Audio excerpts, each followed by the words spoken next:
British lawyers could be stationed in Rwandan courts as part of a plan to send asylum seekers to the West African country. More weather warnings for snow and ice this morning after parts of the UK were covered over the weekend. Good morning. Almost 3 million smart meters still aren't working properly. I'll take a look at the impact it could have on you and your energy bills. Now, the centre of London is about to get a bit more Christmassy. A giant spruce tree has made the journey from Oslo and is soon to be seen in Trafalgar Square. It's an annual gift from Norway as a thanks for Britain's support during the Second World War. The government is facing a possible defeat in the Commons later today after dozens of Conservative MPs supported calls for a new body to be set up to compensate victims of the infected blood scandal of the 1970s and 80s. It's thought 30,000 NHS patients were infected with HIV and hepatitis C after being given a blood transfusion or treatment for the blood disorder haemophilia.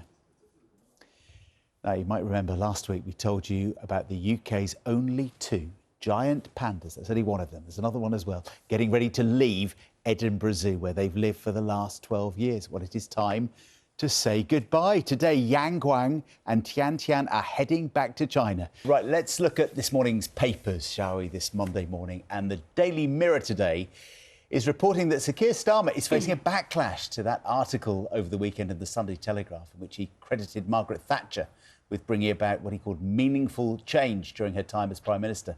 Sir Keir later defended that piece, telling the BBC he'd wanted to stress her sense of purpose, but it didn't mean that he agreed with her on everything. Several of today's papers feature stories on the BBC licence fee, including the Daily Telegraph, which quotes Rishi Sunak as saying the corporation has to be realistic about what the public can afford. Many of the papers this morning have photographs of Baroness Kinnock, who died yesterday at the age of 79. Her family said she'd been suffering from Alzheimer's. The Times includes a tribute from the Labour leader, Sir Keir Starmer, describing her as a pioneer. And next, we've got a picture that might make you want to stay inside today. Take a look at this. This is a wintry scene.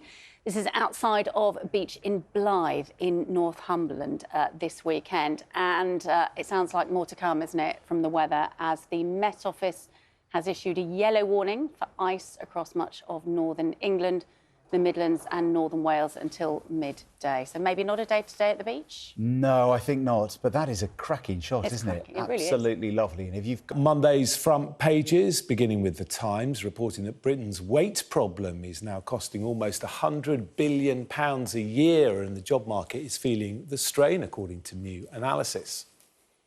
Here's your Daily Mail, leading on Prime Minister Rishi Sunak's warning the BBC could face the biggest licence fee increase for 40 years. But the Telegraph reports Rishi Sunak is expected to block the 9% licence increase and says the corporation has to be realistic about what the public can afford. Meanwhile, the Eye says the Conservatives are losing voters to Nigel Farage over high migration. But the Express leads on comments by new Tory chair Richard Holden, who says, "Don't write us off," as the Conservatives plan for an election battle. Labour will not turn on the spending taps if it wins the next election. That's what the Labour leader is expected to say in his speech later on today. That's according to this morning's Guardian. While on the front of the Mirror, Sir Keir Starmer faces backlash after praising former Conservative Prime Minister Margaret Thatcher. While the Sun says rail union bosses held a Christmas party on the same day a week of strike action began. The Metro has a story concerning hackers' reported threats to the royal family. And the Star reports on the wintry weather conditions affecting what it calls Skate Britain. And if you'd like to see any of those front pages again or read the stories, scan the QR code that you can see on your screen.